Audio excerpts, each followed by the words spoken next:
경기장 이름을 이야기할 때 우리는 대부분 그 지역이나 도시 이름이 앞에 오는 경우를 많이 봅니다. 예를 들어 서울 월드컵 경기장이나 부산 아시아드 주 경기장처럼 말이죠. 하지만 해외에서는 경기장의 이름을 통해 구단이 속한 도시보다는 그와 관련된 기업이나 브랜드를 더 빠르게 떠올리는 경우가 많습니다. 이는 경기장의 명칭이 그 자체로 큰 상업적 가치를 지닌 상품이 될 수 있기 때문인데요. 실제로 많은 해외 경기장이 기업명으로 바뀌면서 브랜드 가치를 높이고 경기를 관람하는 팬들에게도 기업의 존재감을 각인시키는 역할을 합니다. 한국에서도 이러한 변화가 점차 확산되고 있습니다. 최근 새롭게 개장한 한화이글스의 홈구장 역시 좋은 예입니다.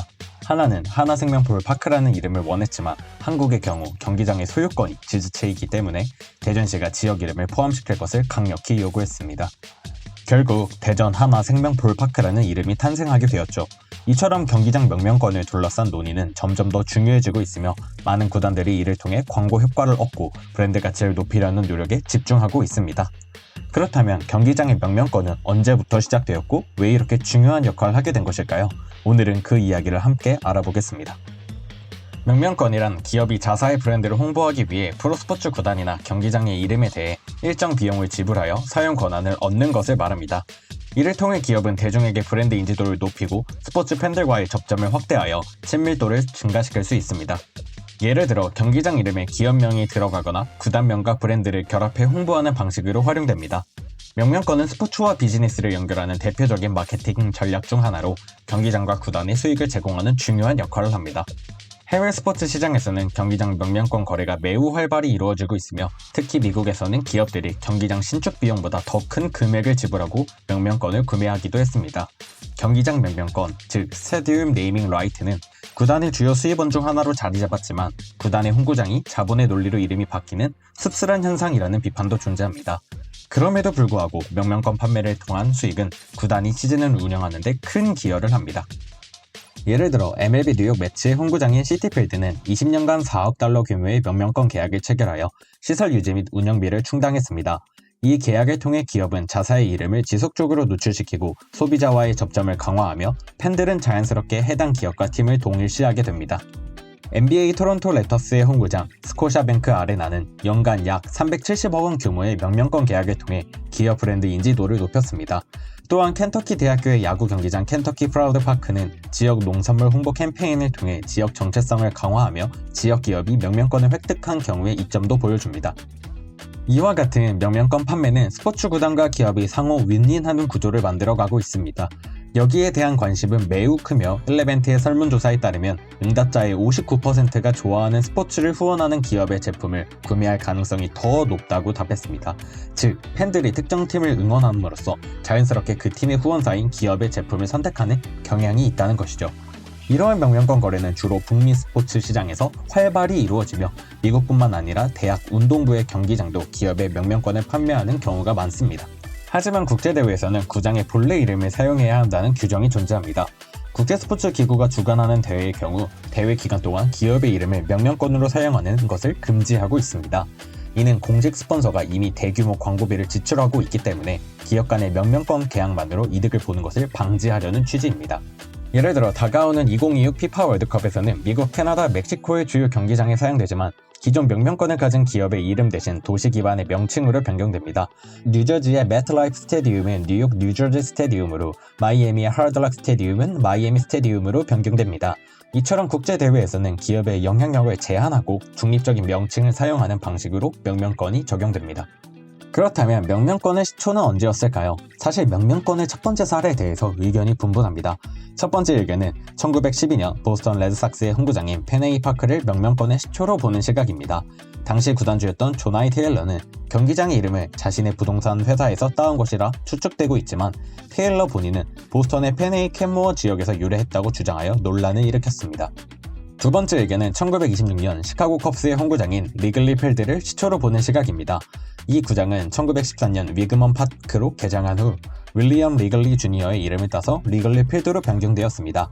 리글리는 리글리 컴퍼니의 소유주였으며 구장의 이름을 회사 브랜드를 홍보하는 전략으로 바꾼 것으로 분석됩니다. 세 번째 의견은 1953년 세인트루이스 카디널스의 홈구장인 부시 스타디움을 시초로 보는 시각입니다. 당시 구단주였던 어거스트 부시 주니어는 경기장을 인수한 후 버드와이저 스타디움을 명명하려 했지만 당시 MLB 커미셔너의 반대에 부딪혀 부시 스타디움으로 변경하였습니다. 이후 부시는 부시비어라는 맥주 브랜드를 출시하며 경기장 명칭을 통해 간접적인 광고 효과를 얻는 독창적인 방법을 고안했습니다. 그렇다면 명명권의 첫 번째 사례는 언제일까요? 명확한 시초를 꼽기 어려운 가운데 현재처럼 구장 명칭을 사고 파는 명명권의 첫 번째 사례는 1973년 NFL의 버팔로 빌스 경기장을 들 수 있습니다. 이 경기장은 리치 스타디움이라는 이름으로 개장했으며 이는 기업과 스포츠 구단 간의 상업적 협력 모델을 제시한 중요한 사건으로 평가됩니다. 그렇다면 한국에서 명명권은 언제부터 시작되었을까요? 한국에서 명명권의 시초는 2006년 부산광역시가 사직야구장의 명명권을 판매하려 시도한 사례입니다. 당시 부산시는 연간 8억 원의 명명권을 판매하려 했지만 롯데그룹이 자사외의 기업 이름을 경기장에 포함시키는 것에 반대하여 거래는 성사되지 않았습니다. 한국에서 최초로 명명권이 실제로 거래된 사례는 2011년에 SK그룹이 핸드볼 경기장을 리모델링하며 명명권을 구매한 경우입니다. 이 경기장은 이후 SK 올림픽 핸드볼 경기장으로 불리게 되었습니다. 이후 2014년 개장한 광주 기아 챔피언스필드에서는 기아 자동차가 명명권을 구매하면서 기아라는 브랜드명이 경기장에 포함되었습니다. 이 사례는 한국에서 명명권 거래의 시작을 알린 중요한 사건으로 평가됩니다. 이후 KBO 리그를 비롯한 다양한 스포츠 종목에서 명명권 계약이 활발히 이루어졌지만 한국에선 대부분의 구단의 모기업이나 계열사가 구장 명명권을 구매하는 방식이 일반적입니다. 이는 미국처럼 다양한 기업이 명명권을 확보하는 사례가 상대적으로 드문점입니다. 한국에서는 야구가 명명권 거래에서 가장 활발히 이루어지고 있습니다. KBO 리그 1군 홈구장 9개 중 잠실야구장, 고척돔, 사직야구장을 제외한 6개의 구장이 명명권을 판매했으며 이는 KBO 리그에서 점차적으로 명명권 거래가 확산되고 있음을 보여줍니다.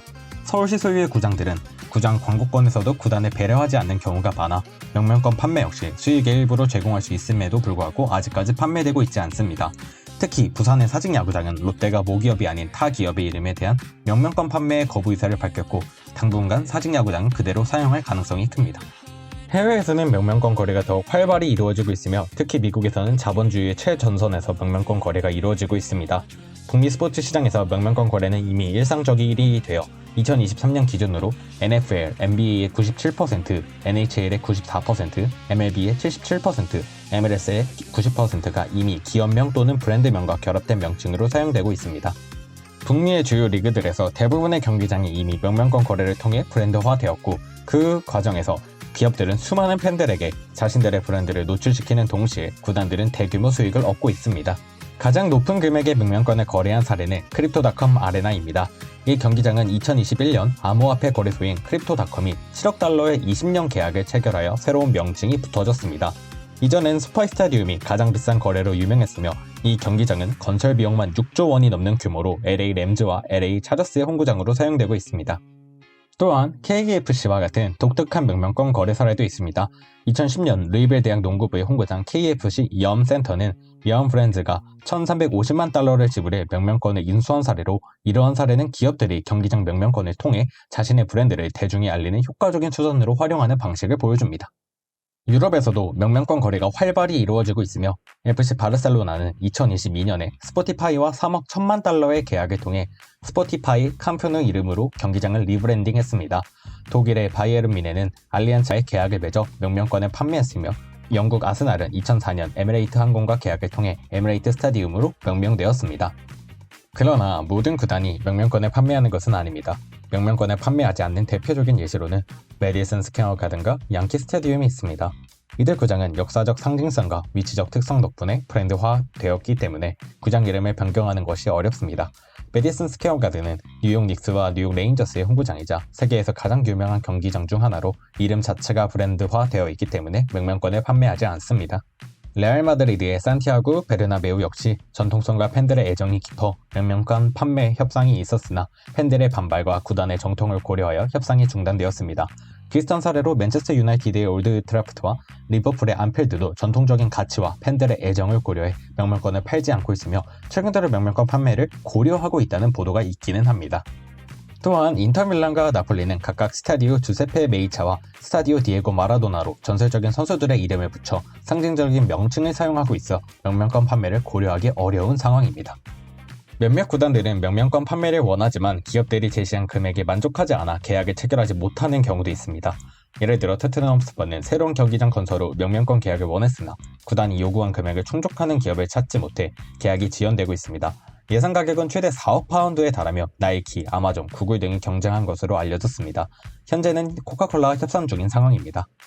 이를 통해 알 수 있듯이 명명권 거래는 기업과 구단, 팬 모두에게 윈윈이 될 수 있는 기회를 제공하지만 모든 구단과 모든 팬이 이를 긍정적으로 받아들이는 것은 아닙니다. 특히 유럽 축구 리그에서는 팬들의 전통과 애정이 중요한 요소를 작용해 명명권 거래에 반대하는 목소리가 존재합니다. 하지만 스포츠 시장의 확장과 함께 명명권 거래는 앞으로도 더 많이 이루어질 가능성이 높습니다. 이러한 거래가 팬들에게 미치는 영향과 구단의 수익화 방안은 앞으로도 계속해서 중요한 논의가 될 것입니다. 따라서 명명권은 단순히 기업의 수익을 위한 이기적인 수단이 아니라 정당한 광고료 지불을 통해 기업들이 수익을 창출하는 방안으로 사용되어야 합니다. 우리가 흔히 알고 있는 뉴욕의 양키 스타디움, 메디슨 스퀘어 가든, 영국의 올드 트래포드, 안필드와 같은 역사적인 경기장들은 이미 세계적인 관광 자원으로 자리 잡았습니다. 이들은 단지 구장의 전통성만으로 운영되지 않습니다.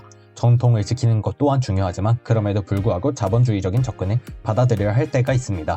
예를 들어 과거 우리가 동대문 야구장을 국가의 재정적 건전화를 위해 망설임 없이 없앤 것처럼 전통을 고수하는 것이 모든 이들에게 공감을 얻을 수 있는 문제는 아니라는 점을 인식해야 합니다. 따라서 우리는 전통을 존중하면서도 명명권을 통한 수익 창출을 고민해야 합니다. 이는 구단 운영과 지역사회에 긍정적인 영향을 미칠 뿐만 아니라 팬들도 구단의 발전을 통해 더 나은 경험을 할 수 있게 됩니다. 명명권 거래가 결국 구단과 팬, 기업 모두에게 윈윈이 되는 결과를 가져오는 길이라는 점에서 이를 긍정적으로 바라보는 시각이 필요합니다.